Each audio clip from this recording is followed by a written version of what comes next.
नमस्कार दोस्तों। आज है 7 मार्च 2026। जब आप यह वीडियो देख रहे हैं, आज आपके संपूर्ण विषय के परीक्षाएं समाप्त हो चुकी हैं। अतः अब आप अपने प्रश्न पत्रों की समीक्षा कर सकते हैं और यह देख सकते हैं कि आपके द्वारा किए गए प्रश्नों में से कौन से प्रश्न सही हैं और कौन से नहीं। क्योंकि अब ऐसा करने से आपके परीक्षा परिणाम पर कोई फर्क नहीं पड़ने वाला है। तो इस क्रम में मैं आपके लिए लेकर आ गया हूँ कक्षा 12वीं के जीव विज्ञान विषय के प्रश्न पत्र का संपूर्ण हल। तो हम अपने इस अंक में जानेंगे कि आपका जो इस वर्ष 2026 का जीव विज्ञान विषय का प्रश्न पत्र था मध्य प्रदेश बोर्ड के विद्यार्थियों का, उसमें पूछे गए प्रश्नों के सही उत्तर क्या होने चाहिए। तो इन प्रश्नों के उत्तर जानने के लिए हम यहाँ पर आधार बनाने जा रहे हैं जीव विज्ञान विषय के प्रश्न पत्र के सेट डी को। तो हम यहाँ पर डी सेट को आधार बनाकर प्रश्नों के उत्तर जानेंगे। जैसा कि आप जानते ही हैं कि केवल क्रम का अंतर होता है, क्रम की भिन्नता होती है, बाकी ए बी सी डी सभी सेट्स में प्रश्न वही रहते हैं। तो चलिए देर न करते हुए अपने अंक को प्रारंभ करते हैं और जानते हैं 2026 कक्षा 12वीं के जीव विज्ञान विषय के प्रश्न पत्र के प्रश्नों के सही उत्तर। विद्यार्थियों, सेट डी में पहला प्रश्न था रिक्त स्थानों की पूर्ति सही उत्तर द्वारा कीजिए। इसमें पहला प्रश्न था खालिस्तान नामक गर्भ निरोधक गोली की खोज भारत में लखनऊ के केंद्रीय औषध अनुसंधान ने की थी। तो इसका सही उत्तर रहने वाला है सहेली। तो पहले का उत्तर रहने वाला है सहेली नामक गर्भ निरोधक गोली की खोज भारत में लखनऊ के केंद्रीय औषध अनुसंधान ने की थी। दूसरा प्रश्न था दात्र कोशिका रक्तता सिकल सेल एनीमिया खालिस्तान उत्परिवर्तन का उदाहरण है। तो इसका सही उत्तर रहने वाला है बिंदु। तो दूसरे प्रश्न का सही उत्तर रहने वाला है बिंदु उत्परिवर्तन। तो बिंदु उत्परिवर्तन का उदाहरण है, तो इसमें सही उत्तर आएगा बिंदु। तीसरा प्रश्न यहां पर पूछा गया था होमो सैपियंस मानव खालिस्तान में विकसित हुआ और धीरे धीरे महाद्वीपों से पार पहुंचा। तो यहां पर आपका सही उत्तर आने वाला है अफ्रीका। इसका सही उत्तर होगा अफ्रीका। अगला प्रश्न यहां पर था विषाणु संक्रमित कोशिकाएं खालिस्तान नामक प्रोटीन का स्त्रावण करती हैं। तो यहां पर आपका सही उत्तर होने वाला है इंटरफेरान। इंटरफेरान का स्त्रावण करती हैं। सही उत्तर होगा इंटरफेरान। अगला प्रश्न यहां पर पूछा गया था इंसुलिन दो छोटी पॉलीपेप्टाइड श्रृंखलाओं का बना होता है। श्रृंखला ए व श्रृंखला बी आपस में खालिस्तान बंधों द्वारा जुड़ी होती हैं। तो इसका सही उत्तर आपका रहने वाला है disulphide. Disulphide. Disulphide बंध द्वारा दोनों जुड़ी होती हैं। और यहाँ पर छठवां प्रश्न था, जब एक जाति विलुप्त होती है तब उस पर आधारित दूसरी जंतु व पादप जातियां विलुप्त होने लगती हैं, तब इसे खाली स्थान कहते हैं। तो यहां पर आपका सही उत्तर आना चाहिए सह विलुप्ति। तो इसे क्या कहा जाता है? सह विलुप्ति कहा जाता है। एक साथ एक जाति के खत्म होने पर उससे जुड़ी दूसरी जंतु और पादप जातियां खत्म होने लगती हैं। तो यहाँ पर सही उत्तर आएगा सह विलुप्ति। चलिए अपने इंग्लिश मीडियम के स्टूडेंट्स के लिए भी आंसर्स को देख लेते हैं। तो यहाँ फिल इन द ब्लैंक्स के फर्स्ट में आपका सही उत्तर रहने वाला है सहेली। फर्स्ट में सही उत्तर रहने वाला है सहेली। और सेकंड में फिल इन द ब्लैंक्स में आपका सही आंसर आने वाला है पॉइंट। पॉइंट म्यूटेशन कहलाता है, तो सही आंसर आने वाला है पॉइंट। और थर्ड में होमो सैपियंस से यहां पर थर्ड का आपका सही आंसर आने वाला है अफ्रीका। अफ्रीका। और फोर्थ में यहां पर सही उत्तर रहने वाला है इंटरफेरेंस। तो फोर्थ का सही आंसर रहने वाला है इंटरफेरेंस। और फिफ्थ में यहां आपका सही आंसर होगा डाई सल्फाइड। Disulphide. और सिक्स में आपका सही आंसर होने वाला है को एक्सटिंक्शन।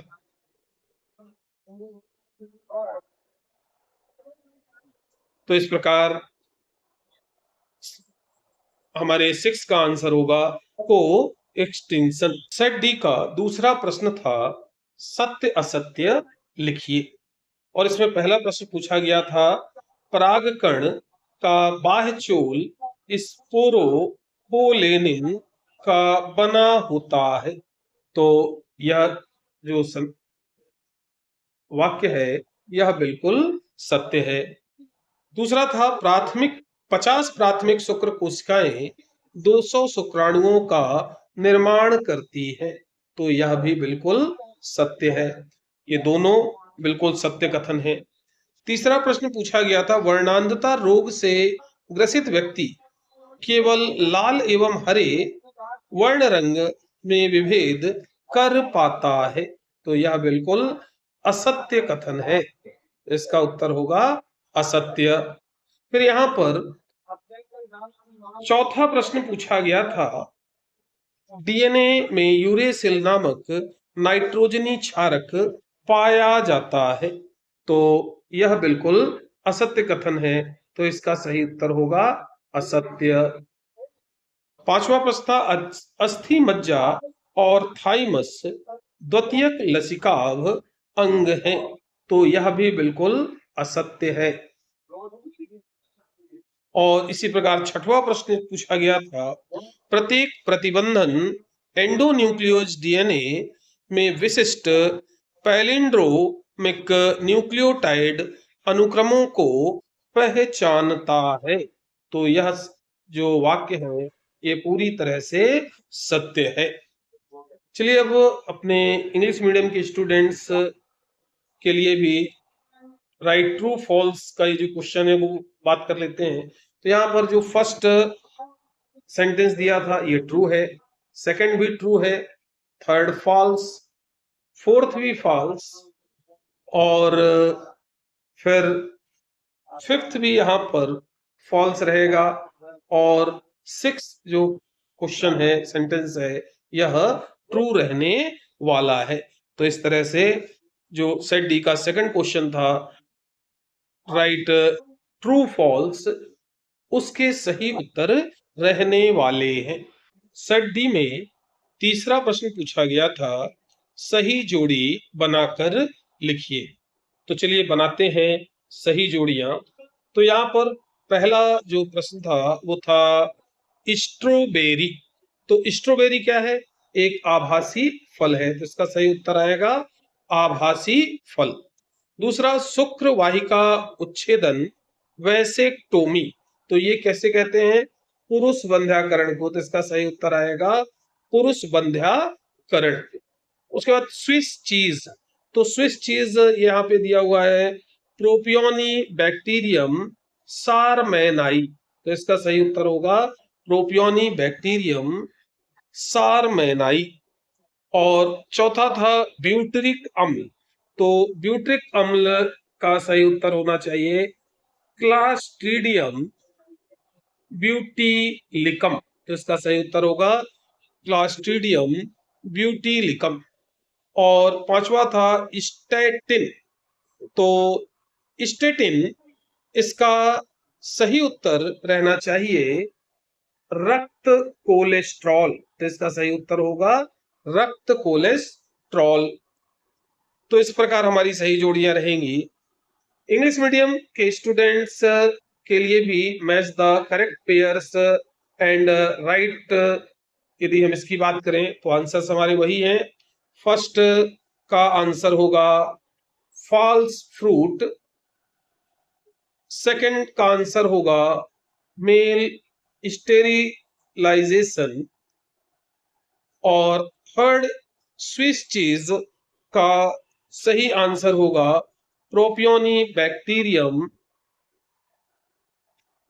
फोर्थ का सही आंसर होगा क्लॉस्ट्रीडियम ब्यूटाइलिकम ब्यूटाइलिकम, और स्टेटिन का सही आंसर होगा ब्लड कोलेस्ट्रॉल, इसका सही आंसर होगा हमारा ब्लड कोलेस्ट्रॉल। तो इस प्रकार हमारी match the pairs, match the correct pairs and right का सही आंसर रहने वाला है। चलिए तो अब देख लेते हैं सेट डी के पांचवें प्रश्न के सही उत्तर। पांचवा प्रश्न था सही विकल्प चुनकर लिखिए।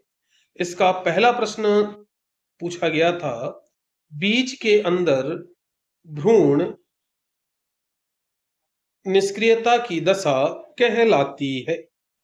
चार ऑप्शन थे ब्रह्मभ्रूणता, वसंतीकरण, प्रसुप्ति, असंग जनन, तो इसका सही उत्तर होगा प्रसुप्ति, सी उत्तर इसका सही होगा।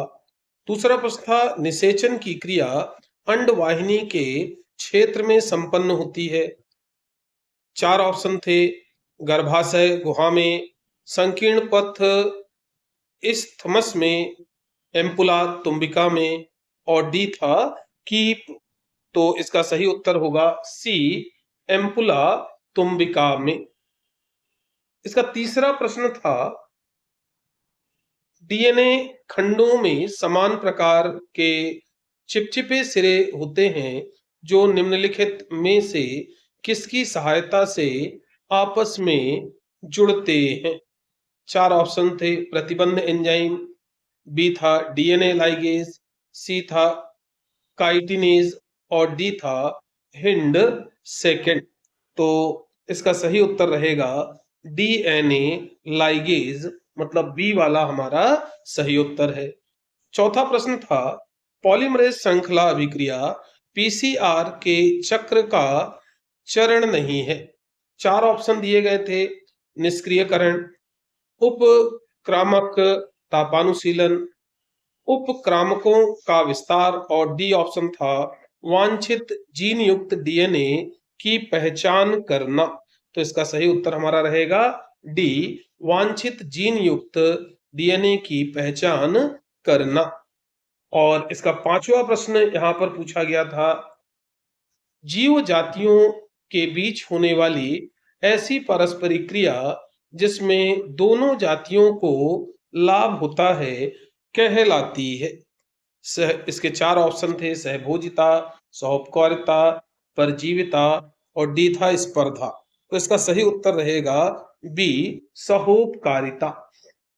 इसी प्रकार इसका छठवां प्रश्न था यदि हम सकल प्राथमिक उत्पादकता से श्वसन के दौरान हुई क्षति को घटा देते हैं तो हमें प्राप्त होती है। 4 ऑप्शन दिए गए थे। ए उत्पादकता, बी नेट प्राथमिक उत्पादकता, सी द्वितीयक उत्पादकता और डी प्राथमिक उत्पादन। तो इसका सही उत्तर आपका रहने वाला है बी नेट प्राथमिक उत्पादकता।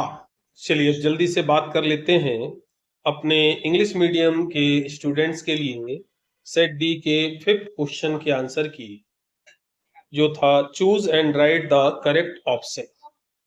इसके फर्स्ट क्वेश्चन का आंसर आपका रहने वाला है सी और सेकंड क्वेश्चन का आंसर रहने वाला है आपका सी। इसी तरह से थर्ड क्वेश्चन का इसके आपका आंसर रहने वाला है बी डीएनए लाइगेज और फोर्थ क्वेश्चन का आंसर रहने वाला है D identification of DNA with genes. और इसी तरह से फिफ्थ क्वेश्चन का आंसर रहने वाला है बी और सिक्स का आंसर रहने वाला है बी नेट प्राइमरी प्रोडक्टिविटी। तो इस प्रकार स्टूडेंट्स आपके सेट बी के फिफ्थ क्वेश्चन के सही आंसर्स रहने वाले हैं choose and right the correct option के। विद्यार्थियों, वीडियो के बहुत लंबे होने के कारण इस अंक को मैं यहीं समाप्त कर रहा हूं। वस्तुनिष्ठ प्रश्नों के उत्तर के साथ प्रश्न पत्र के अन्य प्रश्न अर्थात 2 अंक, 3 अंक और 4 अंक के प्रश्नों के उत्तर के लिए मैं एक अलग वीडियो बनाऊंगा। तो उसमें आप जान पाएंगे कि 2 अंक, 3 अंक, 4 अंक वाले प्रश्नों के सही उत्तर किस प्रकार रहने चाहिए। तो उम्मीद करते हैं आप सभी का पेपर बहुत अच्छा हुआ होगा और आप सब अच्छे अंक प्राप्त करेंगे। इस उम्मीद के साथ इस अंक को यहीं समाप्त करते हैं। पुनः मिलेंगे। नमस्कार।